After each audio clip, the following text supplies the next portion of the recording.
Selamat datang di seri Microcredential Data Driven Policymaking, pembuatan kebijakan berbasis data. Berpijak pada data untuk kebijakan lebih tertata.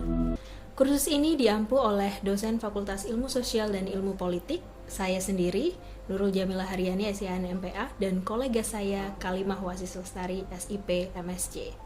Kursus ini membahas mengenai konsep dalam pengambilan keputusan berbasis data dalam kebijakan publik dengan fokus pada bagaimana caranya kita bisa melakukan analisa statistik dan penggunaan data dalam perumusan kebijakan berbasis bukti atau yang biasa disebut sebagai evidence-based policy making.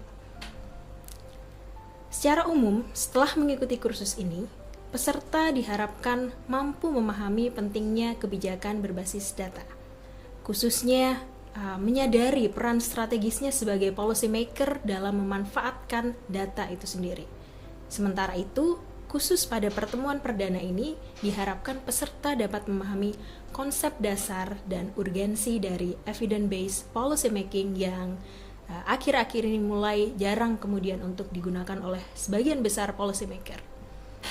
Pernahkah kita bertanya bahwa meskipun banyak sekali program pemerintah yang sudah dijalankan selama bertahun-tahun dengan anggaran yang sangat besar, tapi mengapa kemiskinan tidak kunjung terselesaikan? Kenapa bantuan sosial tidak tepat sasaran? Kenapa infrastruktur di daerah pedesaan apalagi yang tertinggal masih tidak memadai? Sampah makin membludak, lingkungan makin tidak sehat, PHK di mana-mana, angka pengangguran masih tinggi, bahkan kasus stunting belum terpecahkan meskipun program gizi sudah berlangsung sejak lama. Mengapa hal ini bisa terjadi? Mungkin banyak yang kemudian mempertanyakan, apakah pemerintah tidak sepenuhnya bekerja? Tapi jawabannya mungkin bukan karena pemerintah tidak sepenuhnya bekerja. Bisa jadi karena kebijakan yang selama ini dijalankan tidak berbasis pada realitas sesungguhnya, tidak berbasis pada fakta. Kita sering sekali melihat banyak data di mana-mana, di berbagai website pemerintah, tapi dalam banyak kasus, kebijakan pada akhirnya dibuat berdasarkan intuisi atau bahkan tekanan politik. Padahal, kebijakan publik menyangkut hajat hidup orang banyak. Bagaimana mungkin proses pengambilan keputusannya dilakukan tanpa evidence, tanpa fakta, tidak berbasis data? Analogi sederhananya, ini seperti membuat kebijakan tanpa data seperti berjalan di dalam ruangan gelap. Mungkin kita hanya bisa menebak arah berdasarkan asumsi kita. Bisa saja belok ke arah yang benar, tapi bisa juga kita malah tersesat jauh. Dan yang dirugikan tetap masyarakat sebagai penerima manfaat dari kebijakan publik itu sendiri. Disinilah letak pentingnya data. Data akan menjadi kompas yang memberikan arah, bukan hanya dalam merumuskan kebijakan, tapi juga dalam memahami siapa yang paling terdampak, seberapa besar skala dari dampak kebijakan itu sendiri, dan bagaimana suatu solusi itu bisa disesuaikan dengan konteks spesifik sesuai dengan aspek lokalitasnya. Sayangnya kita masih sangat jauh dari kondisi ideal. Berdasarkan rekapitulasi dari Tim Nasional Indeks Kualitas Kebijakan di tahun 2023, hanya 1% kebijakan di tingkat nasional yang mencapai predikat unggul. Di tingkat daerah, kondisinya lebih memprihatinkan lagi. Lebih dari setengah instansi daerah dinilai kurang dari segi kualitas kebijakannya. Nah, data ini menunjukkan bahwa sebagian besar kebijakan di Indonesia masih belum berbasis bukti, sehingga efektivitasnya dalam menyelesaikan permasalahan publik menjadi semakin terbatas. Tidak menyelesaikan masalah ke akar-akarnya. Dan temuan ini juga diperkuat oleh data dari World Bank yang menempatkan peringkat Indonesia dalam kualitas regulasi jauh di bawah negara-negara tetangga kita seperti Singapura, Malaysia, dan Brunei. Nah, ini menunjukkan satu hal yang penting, bahwa masih banyak kebijakan di Indonesia yang disusun tanpa mempertimbangkan evidence, tanpa dasar data yang kuat, ya, tanpa proses analisis yang mendalam di dalamnya, sehingga kita seringkali langsung melompat pada solusi yang kita anggap mungkin paling berhasil tanpa cukup memahami akar masalah melalui data. Padahal, tanpa memahami masalah secara tepat, bagaimana kita bisa tahu bahwa solusi yang kita buat benar-benar sesuai? Inilah mengapa peran data tidak bisa dianggap sekedar pelengkap atau formalitas administratif untuk laporan pertanggungjawaban pemerintah saja. Disinilah pentingnya mengembangkan kapasitas data-driven policy making agar pengambilan keputusan kita tidak lagi berbasis asumsi atau pesanan dari aktor politik, yang melainkan berbasis pada bukti yang terukur dan bisa dipertanggungjawabkan. Tentu peserta dalam kursus ini tidak harus kemudian menjadi ahli big data atau tidak perlu kemudian memahami machine learning atau bahasa pemrograman secara mendalam, tidak.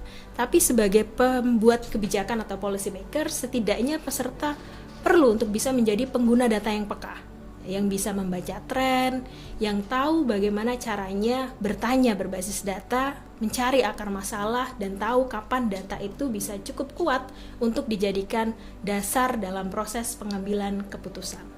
Misalnya, ketika anggaran yang dialokasikan semakin meningkat, tetapi indikator capaian dari kebijakan stagnan, kita harus tahu apa yang harus dilakukan. Kita harus tahu apakah programnya salah, atau mungkin implementasinya yang bermasalah, atau targetnya yang kurang tepat, atau indikator keberhasilannya yang tidak sesuai realitas. Nah, tanpa data, kita hanya bisa menebak-nebak. Namun kita juga perlu memahami bahwa terlalu banyak data tanpa pemahaman juga bisa jadi jebakan. Nah, ini yang disebut sebagai data overload. Ada dashboard, data, ada laporan, ada sistem digital, ya. Banyak website yang memuat mengenai data, tapi kalau tidak ada yang bisa membaca maknanya, semua itu hanya akan menjadi yang disebut sebagai kosmetik digital. Maka, dalam kursus ini, kita tidak hanya belajar angka, tapi kita belajar bagaimana cara menafsirkan dari angka-angka yang ada di sekitar kita, belajar bertanya, belajar menghubungkan titik-titik kecil dalam data untuk menjadi keputusan besar yang jauh lebih berdampak bagi masyarakat. Setelah memahami konsep dasar di pertemuan ini, peserta akan masuk ke materi teknis yang aplikatif, ya. Di pertemuan kedua, kita akan membahas mengenai bagaimana caranya kita melakukan eksplorasi dan pembersihan dataset, ya. Ini penting karena kualitas keputusan sangat-sangat bergantung pada kualitas data. Lalu kemudian di pertemuan yang ketiga dan keempat, kita akan membahas mengenai statistik deskriptif dan visualisasi data, yang dimana kita bisa melihat di sana bagaimana data bisa dikemas menjadi narasi, ya, yang bisa meyakinkan pemangku kepentingan dan masyarakat luas, ya, untuk sebagai bahan justifikasi dalam proses pengambilan keputusan. Lalu peserta akan mempelajari hubungan antar variabel-variabel yang ada dari data-data yang tersedia melalui analisis statistik, korelasi, dan regresi. Kemudian ada teknik prediktif juga dari data time series, dan pengelompokan wilayah berbasis resiko melalui clustering serta segmentasi program berbasis decision tree.